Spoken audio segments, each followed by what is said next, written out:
Hello and welcome to Mobile Youth TV. My name's Graham Brown. This week we're going to look at youth loyalty to mobile operators. Does it exist? To answer this question, I'm joined by my colleagues Josh Dhaliwal and Freddie Benjamin. How are you doing? Very good, Graham. Doing well, thank you. Excellent. Okay, Josh, we've had a question this week. Perhaps you'd like to share that because that can get us started on this subject. Fantastic. Thank you, Graham.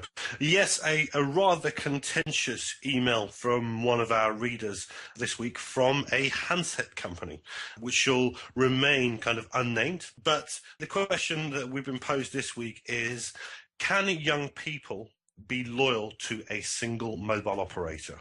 Okay, the person sending in the question doesn't think this is possible. They think that young people are only motivated by either price or switching from one operator to another based on the handset offering from that operator. Okay, great question. So let's have a look at this issue, maybe lift the lid off youth loyalty a little bit and maybe explode some of the myths as well and look at some case studies. Which strategies will lead to which results? I think we start with the first myth, and that is people are loyal to brands. And that means basically people are loyal to handsets or mobile operators. So youth aren't loyal to brands, they're loyal to what the brands do for them. What can a brand like a handset or mobile operator do for youth? So let's start with the context of mobile operators. And let's take one of the biggest mobile operators out there, Vodafone. How can Vodafone impact youth loyalty? Well, they have three options. Let's explore those options, and Freddie's going to come in a minute and look at some case studies and provide you with some evidence as to what each option will result in terms of your young customers. The three options are these: pricing, handsets, and service. Each option will result in a profoundly different outcome, so choose wisely. So let's start by looking at those options available to Vodafone if it wants to increase young customer loyalty. How does it go about it? So, Freddie, maybe you can start off by running through the available strategies to somebody like Vodafone and what kind of outcomes they have. Particularly, I think what's important here in looking at how it changes the nature of that customer base. Freddie, take it away. Thank you, Graham. You are really right there when you say that each of these strategies have very different results. So if you look at the first one, which is pricing, the strategy there is really to be the lowest priced operator in the market. And the advantage with that is a Vodafone or any operator can gain a lot of young subscribers in a very short period of time. But the disadvantage there really is the margins will erode, as well as the new subscribers that the operator gains. They are not really loyal to the service. They are really just there as long as the operator stays the lowest priced one in the market. When the competitor offers a cheaper price, those young customers will move to that operator. It's a short-term fix, isn't it, pricing? It's a very easy way to get people on, but it's easy come, easy go. There's no reason for them to stick around, and young people are listening to each other to find out what the latest offers are in the market, so they'll soon jump ship. Exactly. And going forward, the second choice that Vodafone has to increase loyalty among its customers is to tie up with a handset brand, the way AT&T has done successfully with Apple's iPhone in the US market. The advantage here is really that if the handset brand has a lot of loyal customers or fans, then the operator benefits from it.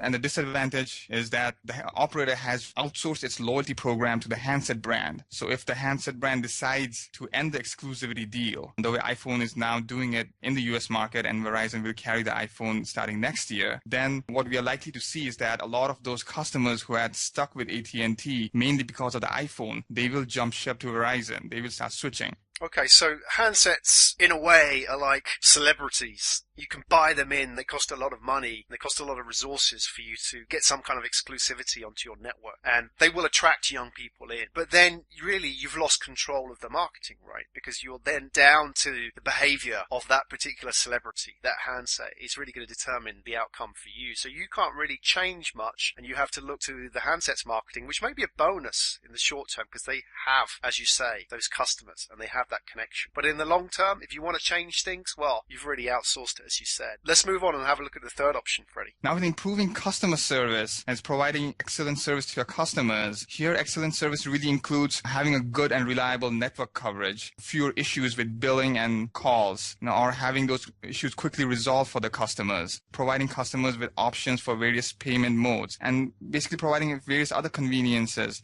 to make it easy for all the customers to find out about handsets and price plans. So that's what really falls on the service rather than just improving the call center. And that's what Verizon has been able to do so well in the US market.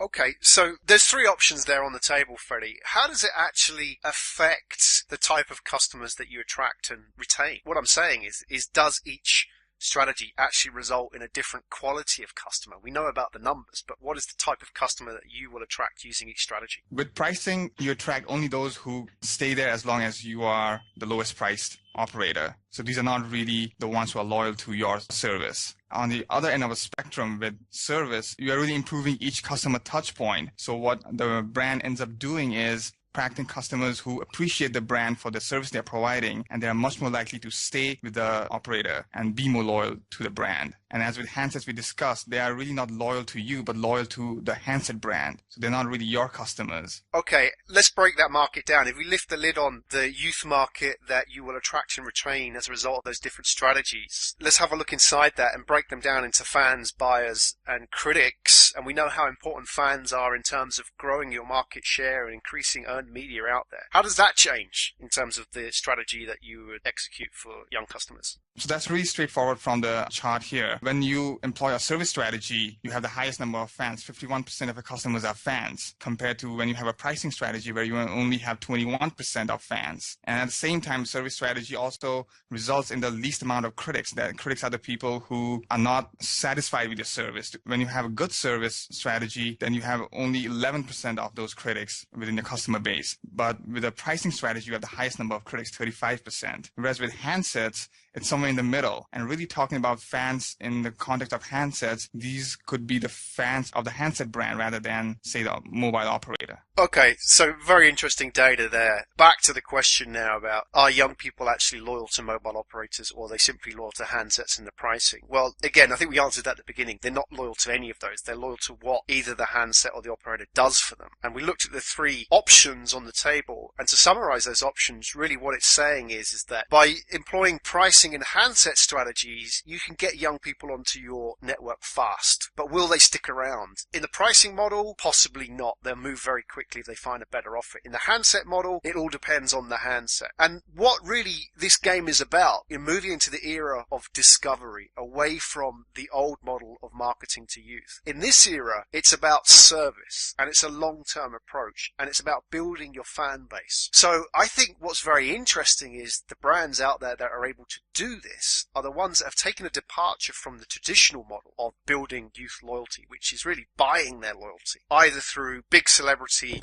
or through giving them everything cheap or giving it away for free. The service model is a much longer approach, but it actually puts down roots and fundamentals. And I think mobile operators that pursue that strategy have far more of an advantage and an upper hand long term than their competitors. Thank you for watching this week's MobileYouth TV. If you are an operator striving to build a loyal customer base in your market, email us to discuss which strategy works best for you and how to apply that strategy. Send your emails at graham.d.brown@mobileyouth.org. To start a conversation with us regarding youth marketing concepts and strategies, subscribe to our newsletter at www.mobileyouth.org/download. Subscription is free and comes with an ebook on mobile youth trends for 2011. Hope you can join us again next week as we discuss mobile and youth cultures.